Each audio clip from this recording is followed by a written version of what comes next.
Bismillahirrahmanirrahim. Assalamualaikum warahmatullahi wabarakatuh. Alhamdulillah hamdan katsiran thayyiban mubarakan fih kama yuhibbu rabbuna wa yarda. Asyhadu an la ilaha illallah wahdahu la syarika lah wa asyhadu anna Muhammadan abduhu wa rasuluh sallallahu alaihi wa ala alihi wa man sara ala nahjihi wa tamassaka bi sunnatihi ila yaumiddin wa salaman tasliman katsira. Ya ayyuhalladzina amanu taqullaha haqqa tuqatih wa la tamutunna illa wa antum muslimun. Amma ba'da, alhamdulillah, puji syukur kehadiran Allah Subhanahu wa taala. Allah Subhanahu wa taala senantiasa mencurahkan nikmat kepada seluruh makhluknya, dan itu tidak pernah terhenti walaupun hanya sekejap mata.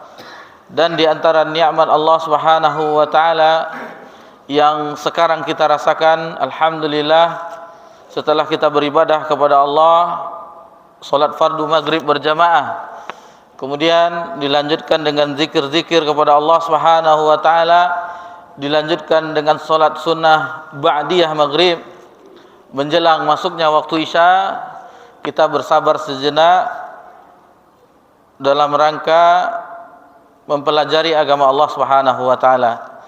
Waktu-waktu yang istimewa, dan kita pun masih berada di bulan haram, bulan Al-Muharram, tanggal 25 Al-Muharram tahun 1447 Hijriah, bertepatan tanggal 20 Juli 2025 Masehi. Jadi masih ada kesempatan kita untuk merebut apa-apa yang telah Allah sediakan berupa keutamaan. Sebagaimana pernah kita sebutkan ketika di awal bulan Al-Muharram, yakni bahwasanya di bulan Al-Muharram adalah sebaik-baik atau seutama-utama salat sunnah. Sebagaimana Nabi sallallahu alaihi wasallam bersabda, afdalus siyam ba'da Ramadan, seutama atau seafdol-afdolnya puasa setelah bulan Ramadan, syahrullah al-Muharram, yaitu di bulan Allah al-Muharram, dan kita masih berada di bulan tersebut. Mungkin kita insyaallah besok ada kesempatan puasa di hari Seninnya, puasa sunnah, atau di hari Kamisnya masih bisa kita 2 kali puasa lagi, atau berapa yang tinggal ini kita borong. Dan ini sebaik-baik puasa setelah puasa di bulan Ramadan, setelah puasa maktubah. Maka gunakanlah kesempatan itu yang sebagaimana disebutkan oleh Nabi kita tercinta sallallahu alaihi wasallam. Salawat beriringkan salam kepada Nabi kita tercinta, yakni Nabi Muhammad sallallahu alaihi wasallam. Dan alhamdulillah, di setiap pekan genap, di pekan kedua dan pekan keempat setiap hari Ahadnya, kita bersama-sama berkumpul untuk mempelajari sebuah kitab, Bahjatul Qulubil Abrar, Mutiara Hikmah, penyejuk hati, yang disusun oleh Syekh Abdurrahman bin Nasir As-Sa'di rahimallahu taala. Salah satu kitab yang mengumpulkan hadis-hadis Nabi sallallahu alaihi wasallam yang memuat semuanya, memuat akidah, memuat ibadah, memuat muamalah, memuat akhlak, adab, dan keutamaan-keutamaan yang lainnya. Begitu juga larangan-larangan, 99 hadis beliau cantumkan, dan apabila itu bisa kita amalkan, mudah-mudahan itu menjadikan kita di antara hamba-hamba yang betul-betul hati kita itu penuh hikmah, penuh mutiara-mutiara hikmah, sehingga benar-benar bening. Sebagaimana itulah tugas Nabi SAW untuk tazkiyatun nufus, untuk mensucikan hati kita, mensucikan hati kita dari kotoran-kotoran dosa dan maksiat. Insyaallah kita di malam yang berbahagia ini melanjutkan hadis berikutnya, hadis yang ke-34. Hadis yang ke-34 tersebut berbunyi, An Abi Hurairah radhiyallahu anhu, dari Abu Hurairah, itu kita mengetahui namanya, sering kita ulang, Abdurrahman bin Sakhar, dari suku Daus, Ad-Dausi, Jadi dinisbahkan ke sukunya Abdurrahman bin Sakhar Ad-Dausi. Beliau berkata, qala Rasulullah sallallahu alaihi wasallam. Rasulullah sallallahu alaihi wasallam bersabda, kata Nabi sallallahu alaihi wasallam, ma naqasat sadaqatun mim mal. Tidak berkurang harta dengan sedekah. Jadi kalau seseorang bersedekah tidak akan mengurangkan hartanya. Kemudian dilanjutkan, wa ma zadallahu 'abdan bi'afwin illa 'izza. Kata Nabi sallallahu alaihi wasallam di lanjutan hadis ini, dan tidaklah Allah Subhanahu wa taala menambahkan atas hamba dengan sebab pemberian maaf melainkan kemuliaan. Jadi orang yang memberikan maaf itu akan mendapatkan kemuliaan dari Allah Subhanahu wa taala. Lalu selanjutnya Nabi SAW melanjutkan sabda beliau, wa ma tawadda'a ahadun lillahi illa rafa'allah. Dan tidaklah seseorang merendah, maksudnya tawaddu, merendahkan dirinya tawaddu untuk Allah. Jadi dia tawaddu itu bukan dibuat-buat, tetapi untuk Allah. Bukan dikatakan si fulan itu rendah diri dia, rendah hati dia, walaupun meskipun dia memiliki mobil yang mewah. Bukan itu yang diinginkan, tetapi betul-betul merendahkan diri karena Allah, untuk Allah. Lalu apa kata Allah Subhanahu wa taala? Illa rafa'ahullah.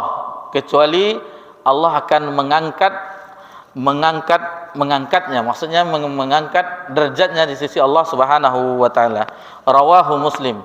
Hadis ini sahih, diriwayatkan oleh Imam Muslim di dalam kitab sahihnya. Jadi dari hadis tadi ada 3 pelajaran utama yang insyaallah akan sama-sama kita pelajari di waktu menjelang masuk waktu Isya. Yang pertama tadi bahwasanya sedekah tidak akan mengurangkan harta, berarti kita akan membicarakan tentang keutamaan sedekah. Kemudian yang kedua bahwasanya orang yang tawadhu, rendah diri karena untuk Allah, maka bukan itu yang tadi ya. Yang kedua adalah orang yang memberikan maaf. Orang yang memberikan maaf kecuali dia mendapatkan illa izza, mendapatkan kemuliaan. Baru yang ketiga yang tadi, bahwasanya orang yang merendahkan diri untuk Allah, maka Allah akan mengangkatnya. Baik. Mudah-mudahan Allah Subhanahu wa taala memberikan kita tambahan ilmu yang manfaatnya. Dengan ilmu tersebut bertambah juga keimanan kita, bertambah juga amalan kita, dan kita semakin takut untuk melakukan maksiat kepada Allah Subhanahu wa taala. Di 2 pekan sebelumnya, bukan 2 pekan, 2 pertemuan sebelumnya, itu di hadis yang ke-32 kita sama-sama sudah mempelajari tentang nisabnya zakat. Jadi zakat itu kewajiban, wajib, yang berbicara tentang zakat wajib, baik itu zakat harta yang sebagaimana kita telah pelajari secara singkat tentunya, kemudian zakat perdagangan, kemudian zakat peternakan, zakat perkebunan atau pertanian. Alhamdulillah secara garis besarnya, secara umumnya itu alhamdulillah telah kita pelajari bersama-sama. Itu yang wajib. Yang aqimis shalah wa atuz zakah, yang itu. Adapun sedekah yang kita masukkan ini adalah yang sekarang ini adalah yang sunnah, yang sunnat, nawafil, nafilah. Yang kita istilahkan ada sedekah, ada infak, dan seterusnya. Yang biasanya kita ketahui. Nah, yang pokok pembahasan sekarang ini adalah yang mengenai tadi, yang hukumnya sunnat berupa sedekah atau infak. Di dalam ayat Al-Quran, Allah Subhanahu wa taala banyak menyinggung tentang orang-orang yang menginfakkan hartanya fisabilillah, banyak sekali. Sehingga orang itu berjihad bi amwalihim wa anfusihim, dengan hartanya dan jiwanya. Dan atau dalam konteks sebaliknya, Wa may yuqasuha nafsihi faulaika humul muflihun. Barang siapa yang tidak bakhil, tidak kikir, maka merekalah orang-orang yang beruntung. Dalam bentuk konteks kebalikannya. Kita bawakan saja satu ayat di kesempatan yang berbahagia ini, yang mungkin kita mengetahuinya, keutamaan orang yang bersedekah, berinfak. Itu dalam surah Al-Baqarah ayat 261. Allah Subhanahu wa taala berfirman, "Matsalul ladzina yunfiquna amwalahum fi sabilillah." Permisalan, perumpamaan orang-orang yang menafkahkan, meninfakkan harta-harta mereka fi sabilillah, di jalan Allah, kamatsali hambatin anbatat sab'a sanabil. Jadi Allah Subhanahu wa taala menyebutkan orang yang berinfak tersebut diperumpamakan sebagaimana serupa dengan sebutir benih. Satu butir benih yang menumbuhkan 7 bulir. Lalu kata Allah Subhanahu wa taala, fi kulli sumbulatin mi'atun habbatin wallahu yudha'ifu liman yasha. Lalu kata Allah, pada tiap-tiap bulir tersebut, bulir maksudnya tangkai, dalam satu biji tumbuh satu tangkai, dan setiap tangkai itu tumbuh lagi 100, berarti 700 kali kelipatannya. Lalu Allah menyebutkan wallahu yudha'ifu liman yasha. Allah melipat gandakan pahala atau ganjaran bagi siapa yang Dia kehendaki. Wallahu wasi'un alim. Allah menyebutkan di akhir ayatnya dalam surah Al-Baqarah ayat 261, dan Allah Maha luas karunia-Nya lagi Maha mengetahui. Ini di antara ayat yang memotivasi kita untuk senantiasa berinfak, bersedekah setiap hari, bahkan bagi orang yang berinfak di pagi hari, di waktu pagi hari, itu malaikat mendoakan agar hartanya itu ditambahkan terus. Begitu juga orang yang di hari itu tidak bersedekah, malaikat pun mendoakan agar dihancurkan hartanya. Mungkin kita lebih pahamnya, istilahnya lebih mengetahui supaya bermotivasi kita untuk gemar berinfak. Kita bawakan beberapa dalil atau hadis-hadis Nabi SAW mengenai keutamaan berinfak atau bersedekah. Tidak semuanya, mungkin ada beberapa yang kita ingatkan. Yang pertama, bahwasanya Nabi SAW bersabda, innas sadaqatis sirri tudfi'u ghadabar rabb. Nabi SAW bersabda, sesungguhnya sedekah secara diam-diam, sadaqatus sir, yang diam-diam, yang orang tidak mengetahui. Misalnya ada kotak-kotak infak yang orang tidak mengetahui, hanya kita dengan Allah saja.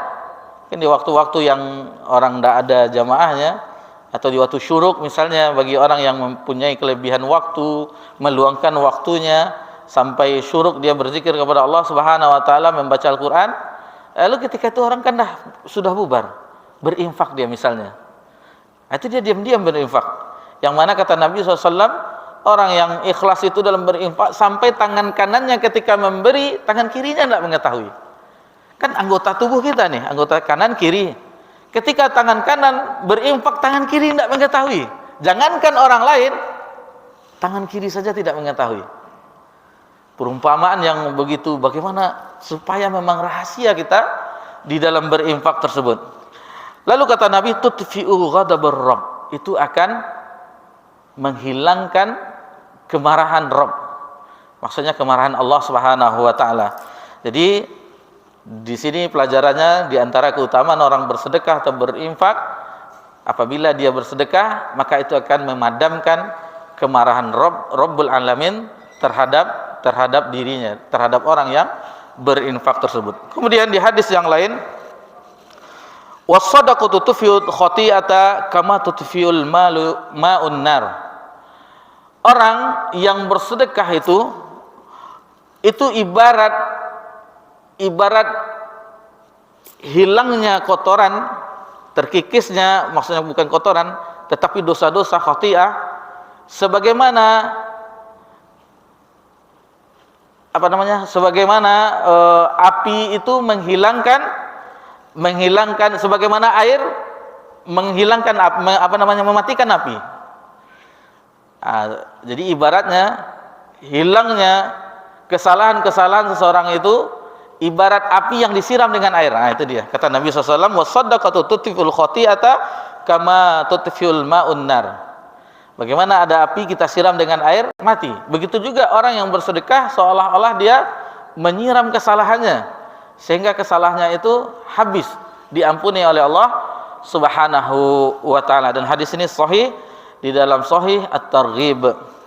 Kemudian selanjutnya, sedekah akan menjaga diri orang yang bersedekah itu dari api neraka sebagai pelindungnya. Nabi SAW bersabda, fattaqun nar walau bisikki tamrah. Bersedekahlah walaupun hanya sebiji kurma. Bayangkan hanya sebiji kurma. Kurma kalau kita buka puasa, walaupun hanya sebiji itu kita bersedekah, bersedekahlah untuk melindungi kita dari jilatan api neraka. Di riwayat yang lain, ini terkhusus untuk ibu-ibu yang di belakang, muslimah, mukminah yang di belakang. Nabi SAW ketika Isra Mi'raj dan Nabi dibawa, diperlihatkan kepada Nabi sesuatu yang sangat mengerikan dalam kehidupan beliau.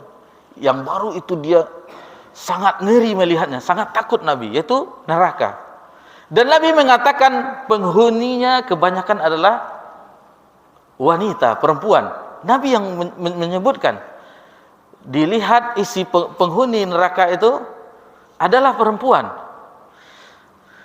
Lalu ada yang bertanya di riwayat yang lain, di riwayat Imam Muslim, kata sahabat yang mengatakan, apakah mereka itu wanita-wanita tersebut akafaruhunna, mereka itu kafir terhadap akafaruhunnallah, mereka kufur terhadap Allah? Tidak, kata Nabi SAW. Mereka bukan orang yang kufur terhadap Allah, akan tetapi mereka orang yang kufur terhadap suami-suami mereka. Kenapa? Ini ibu-ibu, mungkin ibu-ibu, mudah-mudahan ibu-ibu yang di masjid dakwah tidak seperti yang disebutkan oleh Nabi SAW. Ketika suaminya ada kesalahan, satu kesalahan hilang beribu-ribu kebaikan. Jadi ketika suaminya berbuat salah, misalnya kesalahan di hari itu, bapak si fulan, suaminya, abang saya tidak pernah berbuat baik sedikit pun. Ini dia. Jadi dia kufur dengan kebaikan suaminya. Satu kesalahan menghilangkan 1000 kebaikan. Jadi hati-hati ibu-ibu, hati-hati. Jangan gara-gara suami misalnya terluka hati ibu-ibu satu kali, jangan lupakan kebaikan yang mungkin dari awal-awal dahulu, dari awal-awal menikah. Jangan lupakan kebaikan. Doakan suami dengan ampunan dari Allah, diterima amalan-amalan baiknya, diampuni dosa-dosanya, diberkahi usahanya. Jadi jangan sampai seperti wanita-wanita yang disebutkan oleh Nabi SAW. Dan begitu juga di sholat Id. Ketika sholat Id, Nabi SAW dahulu tidak ada pengeras suara. Lalu Nabi membelah saf yang laki-laki mendekati wanita. Memang itu kata Nabi SAW. Karena wanita itu banyak sebagai penghuni neraka. Lalu Nabi mengingatkan, fattaqun nar walau bisikin tamrah. Bersedekahlah walaupun hanya sebiji kurma. Ketika itu yang mendampingi Nabi SAW adalah Bilal bin Rabah. Bilal menampung sedekah ibu-ibu, antingnya, ininya. Dan sampai sekarang yang paling banyak berinfak itu ibu-ibu. Coba lihatlah, ibu-ibu kalau berinfak banyak, padahal yang mencari bapak-bapak. Ada juga ibu-ibu yang berusaha, ada juga. Tetapi memang ibu-ibu kalau untuk donasi itu ibu-ibu tidak tanggung-tanggung. Perhiasannya, misalnya donasi Palestina ada diadakan misalnya, itu ada perhiasan didapatkan. Itu ibu-ibu memang seperti itu. Alhamdulillah dari zaman dahulu, dari zaman sahabat wanita sahabiah sampai sekarang, alhamdulillah kaum muslimah itu gemar bersedekah. Mudah-mudahan itu akan melindunginya dari jilatan api neraka. Kemudian yang selanjutnya, bahwasanya seseorang itu berada di bawah naungan sedekahnya di hari kiamat. Sebagaimana hadis dari Uqbah bin Amir radhiyallahu anhu, bahwasanya Nabi sallallahu alaihi wasallam, dia mendengar Nabi sallallahu alaihi wasallam bersabda, kullu mri'in fi dhilli shadaqati hatta yuqda bainan nas. Jadi seseorang itu berada di bawah naungan, setiap seseorang itu berada di setiap naungan sedekahnya sampai diputuskan keputusan di antara manusia. Jadi ketika kita berkumpul di padang mahsyar, itu setiap kita berada di bawah naungan sedekah kita.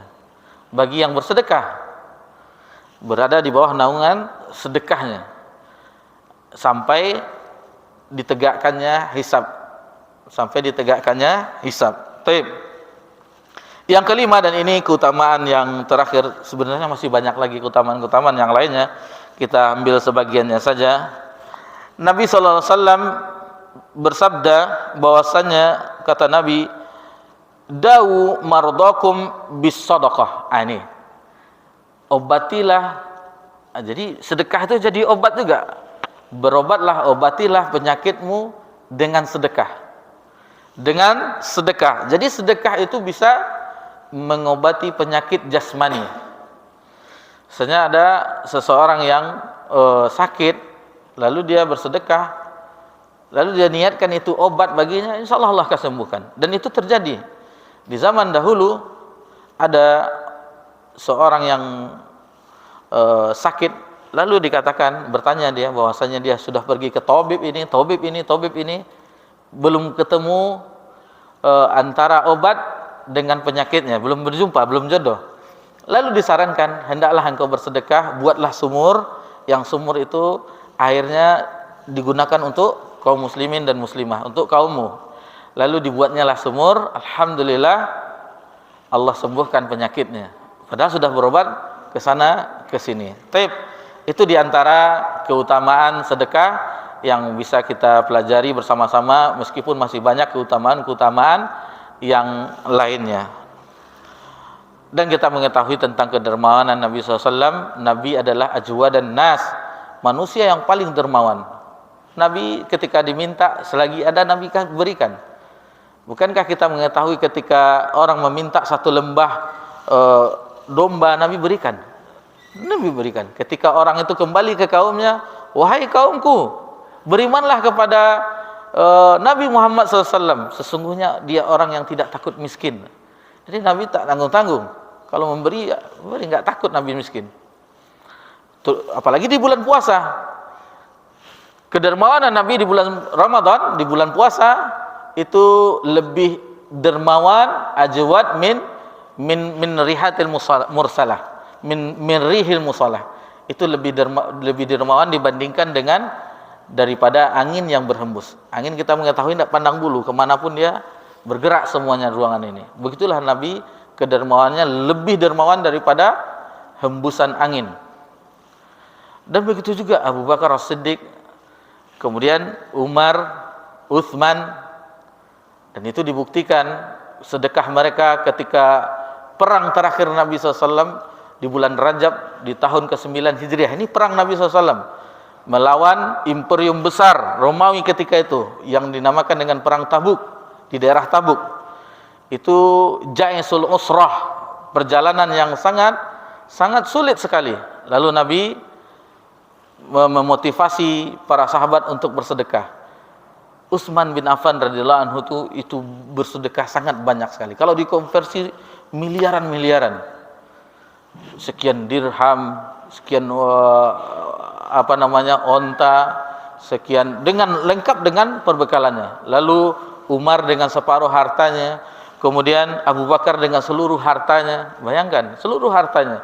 Sehingga ditanya oleh Nabi SAW, apa yang kau tinggalkan untuk keluargamu, wahai Abu Bakar? Allah dan Rasulnya. Jadi begitulah para sahabat radhiyallahu anhum ajmain, para nabi, kemudian para sahabat radhiyallahu anhum berinfak, dan ulama-ulama yang mengikuti mereka gemar berinfak, tidak bakhil. Taib. Itu pembahasan yang pertama mengenai berinfak. Kemudian yang berikutnya, wa ma zadallahu 'abdan bi'afwin illa 'izzah. Dan tidaklah Allah menambahkan atas hamba yang dia mudah memaafkan, memberikan maaf, melainkan kata Nabi illa 'izzah, melainkan dia akan mendapatkan kemuliaan. Nah, ini yang pembahasan kita kedua, yaitu mudah memaafkan. Berbeda dengan meminta maaf dengan memaafkan. Meminta maaf itu lebih mudah. Meminta maaf, mohon maaf, itu lebih mudah daripada memaafkan. Dan kalau orang sudah tersinggung, apalagi perebutan harta warisan, beradik kakak nih, sampai putih tulang hambu ke kubuh nak dimaafkan. Ini ambil bagian banyak mana yang rukunya kamihan, awak dipalak-palak di sini. Itu beradik kakak gara-gara harta warisan. Sampai putih tulang dikubur nak dimaafkan. La haula wala quwata illa billah. Ini contoh yang tidak baik. Adapun contoh yang baik adalah memaafkan. Contoh yang baik adalah memaafkan. Dan ayat mengenai ini, mengenai tentang memaafkan atau tentang akhlak yang menyeluruh, yaitu salah satunya ini, khuzil afwa, berilah maaf. Kemudian wa'mur bil 'urf, perintahkan orang untuk berbuat baik, wa'arid anil jahilin, dan berpalinglah dari orang-orang yang jahil. Jadi kalau ada orang jahil, misalnya perkumpulan orang-orang yang tidak tahu yang apa dibahas di situ, berbicara agama tidak pakarnya, berbicara tentang politik, ya lihat-lihat di medsos pula. Daripada kita duduk situ, mending berpaling, menghabiskan waktu. Ini biasanya majelis-majelis yang kasihan kita. Kenapa kasihan? Membuang-buang waktu. Membuang-buang waktu, mending waktu yang terbuang itu kita gunakan untuk hal yang lainnya. Membaca Al-Quran. Bagi yang punya hafalan, tidak ada hafalan Ustaz. Yang ada cuman Sabisma rabbikal a'la sampai ke bawah. Alhamdulillah kan ada juga. Diulang-ulang. Siapa tahu nanti ada hujan lebat kan, ada yang gantikan imamnya kan. Enggak ada imam, ada yang menggantikan imamnya. Atau kita di sholat malam di rumah. Jadi ketika hafal, sholat malam kita dengan hafalan kita. Alhamdulillah. Daripada kita membicarakan sesuatu yang menghabiskan, dan itu nanti juga diminta pertanggungjawaban di sisi Allah, waktu kemana kita gunakan. Jadi ini surat Al-A'raf 99. Pernah suatu kejadian Umar di zaman kekhalifahannya, Umar Abu Hafs Al-Faruq Amirul Mukminin Umar bin Khattab, ketika marah lalu dibawakan ayat ini, dibacakan ayat ini, khuzil afwa wa'mur bil 'urf wa'arid anil jahilin. Ketika itu Umar teringat ayat ini, langsung dia tidak ada marah-marah lagi. Tidak ada marah lagi. Taib. Kalau Nabi SAW, maafnya kita sudah mengetahuinya. Nabi SAW, maafnya kita sudah mengetahuinya. Adapun Abu Bakar, ketika beliau memberikan maaf, hadis istilahnya ketika itu terjadi fitnah terhadap putrinya Aisyah, Ummul Mukminin Aisyah radhiyallahu anha, yang ketika itu difitnah berzina dengan Safwan bin Mu'attal. Ya, sebagaimana kita ketahui, kita ringkas saja. Kemudian di antara yang menyebarkan fitnah tersebut adalah Mistah bin Usathah. Itu kerabat dari Abu Bakar. Kerabat Abu Bakar ikut juga memfitnah Aisyah. Lalu ketika Abu Bakar mengetahui, sementara setiap nafkahnya Abu Bakar yang memberikannya, nafkah kebutuhannya, makannya, kehidupannya, biaya hidupnya, Abu Bakar yang menafkahi. Tetapi masih berani menyebarkan fitnah. di stoplah oleh Abu Bakar nafkah tersebut, nafkah tersebut. Lalu turunlah ayat dari ayat 11 surah An-Nur sampai ayat 22. Itu ayat yang menceritakan tentang kesucian Aisyah radhiyallahu anha, bahwasanya Ummul Mukminin tidak melakukan apa yang diisukan oleh orang munafik. Dan di ayat berikutnya, di ayat yang ke-22 dalam surah An-Nur, di akhir ayat tersebut bunyinya, ala tuhibbuna ayyaghfirallahu lakum, bukankah engkau menyukai Allah mengampuni dosa-dosamu, wallahu ghafurur rahim, dan Allah Maha Pengampun lagi Maha Penyayang. Ketika ayat ini turun dan didengar oleh Abu Bakar, ayat ini berkenaan dengan saya. Lalu ketika itu langsung dia berikan maaf kepada keluarganya yang tadi memfitnah Mistah bin Usasah, lalu diberikannya lagi pemberian nafkah tersebut. Siapa yang tidak ingin ampunan dari Allah, kata Abu Bakar. Saya ingin ampunan dari Allah Subhanahu wa ta'ala. Dan kita mengetahui kalau di malam Lailatul Qadar, di antara doa kita, Allahumma innaka afuun, sesungguhnya engkau maha pemaaf, tuhibbul afwa fa'fu anni. Jadi Allah Maha Pengampun. Jadi bagaimana kita harus menerapkan ini, sifat yang mulia. Apalagi kehidupan keluarga, suami istri, anak-anak. Ya, namanya anak-anak juga ada kesalahannya, tapi jangan sampai adanya sesuatu yang melampaui batas. Taib. Kemudian yang ketiga tentang tawadu, wa ma tawada'a ahadun lillah illa rafa'ahullah. Dan tidaklah seseorang merendah untuk Allah melainkan Allah Ta'ala mengangkatnya. Tawadu, orang yang rendah diri. Dan ini adalah kebalikan dari sombong. Dan kita mengetahui orang yang sombong itu sebagaimana didefinisikan oleh Nabi SAW di dalam hadisnya, batarul haq, orang yang menolak kebenaran, wa ghamtun nas, dan meremehkan manusia. Itu dia orang sombong. Batarul haq, ketika hak yang kebenaran disampaikan kebenaran. Ini Allah yang berfirman, ini hadisnya sahih, lalu ditolak. Ini kesombongan. Ini kesombongan. Wa ghamtun nas, lalu meremehkan manusia, merendahkan manusia. Ini kesombongan. Adapun yang mulia itu adalah tawadu, orang rendah diri. Walaupun dia memiliki keutamaan di mata orang, akan tetapi dia tetap rendah diri. Tetap rendah diri. Kita ambil kisah, masih ada waktu ya Pak. Tapi kita ringkas saja, yang penting kita bisa petik pelajaran, yaitu ketika terjadi peristiwa Fatu Mekah. Fatu Mekah itu terjadi di bulan Ramadan tahun 8 Hijriah. Pasukan yang sangat besar, pasukan kaum muslimin, yang ketika itu berjumlah 10.000 pasukan. Ketika mereka berhenti sebelum masuk ke Mekah, tentu mereka mendirikan tenda-tenda, kemah-kemah sebelum memasuki Mekah. Obor apinya itu menerangi tempat mereka berkumpul. Lalu kata orang-orang Quraisy, orang-orang kafir Quraisy, Abu Sufyan, pemimpin-pemimpin mereka yang ketika itu, Abu Jahal tidak ada lagi. Abu Jahal sudah mati ketika peristiwa perang Badar. Ini pasukan mana yang sebesar ini? Lautan, samudra, pasukan dari mana ini? Ada yang mengatakan ini adalah pasukannya Romawi. Tidak, ini pasukannya Persia. Karena dua itu terbesar ketika itu yang menguasai dunia, adidaya, Romawi dan Persia. Lalu ada yang mengatakan itu adalah pasukan Muhammad. Tercengang orang itu. 10.000 pasukan yang ingin memasuki kota Mekah. Setelah dahulu mereka dicaci maki, disiksa, dianiaya, diejek, dan di tahun itu Allah berikan kemenangan.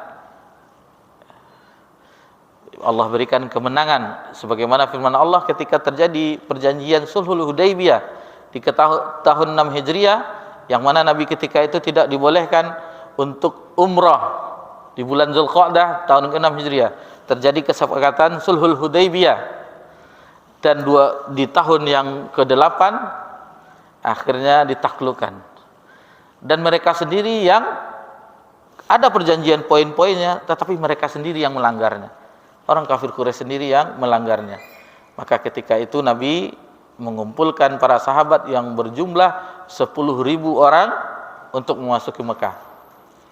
Kan tetapi kita singkat saja bahwasanya tidak ada perlawanan yang begitu signifikan. Semuanya sudah ketakutan. Bahkan diumumkan barang siapa yang masuk ke rumah Abu Sufyan, dia selamat. Barang siapa yang masuk ke Masjidil Haram, dia selamat. Barang siapa yang mengunci pintu-pintu rumahnya, jendela rumahnya, dia selamat. Dan tidak ada lagi perlawanan. Yang lari pun lari. Ikrimah bin Abi Jahal sampai lari sampai ke Jeddah dan seterusnya, ingin menyeberang Lautan Merah, dan banyak yang lari ketika itu. Dan sebagian mereka ada yang terpaksa masuk Islam. Ketika Nabi masuk, ini Nabi tawaduk Nabi SAW. Apakah Nabi ketika mengendarai kendaraannya, lalu dia mengatakan, mana orang yang telah menghina saya, mana orang yang begini, mana orang enggak? Nabi masuk dengan tawaduk, merendahkan diri sambil memuliakan Ka'bah, arah Ka'bah, dan jenggotnya mengenai kendaraannya, merunduk. Tidak ada menyombongkan diri seperti mana orang yang dahulu ini, tidak. Nabi merunduk. Rendahnya diri Nabi SAW, merendahkan diri Nabi SAW, tawaduk. Kemudian sifat memaafkan Nabi SAW. Nabi memaafkan sebagaimana Nabi Yusuf memaafkan saudara-saudaranya. Nabi juga mengucapkan ayat ini dalam surah Yusuf ayat 92. Qal la tasribu alaikumul yaum. Tidak ada kehinaan di hari ini. Hari ini tidak ada kehinaan. Lalu yaghfirullahu lakum wa huwa arhamur rahim. Allah mengampunimu, dan Allah itu Maha Pengampun dan lagi Maha Penyayang. Nah, jadi begitulah Nabi, semuanya bebas kata Nabi, semuanya merdeka. Sementara hukum peperangan kita mengetahui harta mereka semuanya menjadi ghanimah, harta rampasan perang. Adapun tawanan perang yang laki-laki itu boleh dibunuh, boleh ditebus dengan harta, atau yang perempuan-perempuannya, anak-anaknya menjadi budak. Akan tetapi penduduk Mekah ketika itu dibebaskan oleh Nabi SAW. Tidak ada yang jadi budak atau menjadi tawanan. Semuanya bebas, merdeka. Itulah Nabi SAW. Dan ketika itu nampaklah kejayaan. Nampaklah kejayaan kaum muslimin. Ditambah ketika itu masuk azan, waktu azan, masuk azan belum ya? Diperintahkanlah Bilal memanjat ke Ka'bah. Bilal yang dahulu disiksa, kita mengetahui bagaimana siksaan terhadap Bilal. Disuruh kufur terhadap agama Nabi SAW di awal-awal, tetap dikatakan ahad, ahad, ahad. Sehingga akhirnya dibeli oleh Abu Bakar. Harta Abu Bakar juga dibeli oleh Abu Bakar dengan harga yang tinggi, sehingga kata pemilik Bilal, bodohnya, seandainya sekian dinar akan kita akan jual. Apa gunanya Bilal ini? Tidak ada manfaatnya, tidak ada gunanya. Lalu kata Abu Bakar, seandainya lebih tinggi lagi dijual, akan saya beli juga, saya merdekakan juga. Nah, begitulah Abu Bakar As-Siddiq, hartanya di awal-awal keislaman itu bermanfaat sekali di dalam dakwah Islam. Sebagaimana harta Khadijah radhiyallahu anha, begitu juga harta Abu Bakar di awal-awal Islam. Kemudian ketika Bilal menginjakkan kakinya ke atas, orang Mekah yang ketika itu yang pernah melihat situasi yang dahulu sebelum mereka hijrah, melakukan semena-mena, tidak ada lagi yang tersisa kecuali tertunduk malu mereka, dan mereka pun akhirnya terpaksa, ada yang terpaksa masuk Islam, dan ada juga yang sukarela. Maksudnya sukarela sudah ingin masuk Islam tetapi masih malu-malu, dan juga sudah ada yang Islam tetapi belum hijrah, seperti Abbas, paman Nabi, Abbas bin Abdul Muthalib, itu sudah Islam tetapi belum berhijrah. Di situ nampaklah bagaimana tawaduknya Nabi SAW dan memaafkan Nabi SAW. Ustadz, itu kan di zaman Nabi, sahabat. Kalau kita perhatikan di zaman sekarang, begitulah ulama-ulama biografinya yang kita ketahui. Kita ambil pelajaran sedikit sebentar. Yang murid dari penulis ini, murid dari Syekh Abdurrahman bin Nasir As-Sa'di, yaitu Syekh Muhammad bin Shalih Al-Utsaimin rahimahullah, juga telah meninggal di tahun 2000, berarti 25 tahun yang lalu meninggalnya. Itu ketika diberikan hadiah berupa mobil mewah, diberikan hadiah, dan ada muridnya yang menikah ketika itu.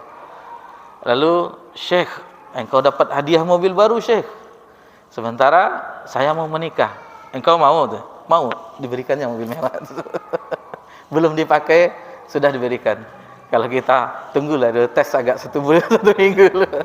Tapi begitulah kedermawan. Itu ulama yang hidup di zaman kita, dan belum ulama-ulama yang lainnya.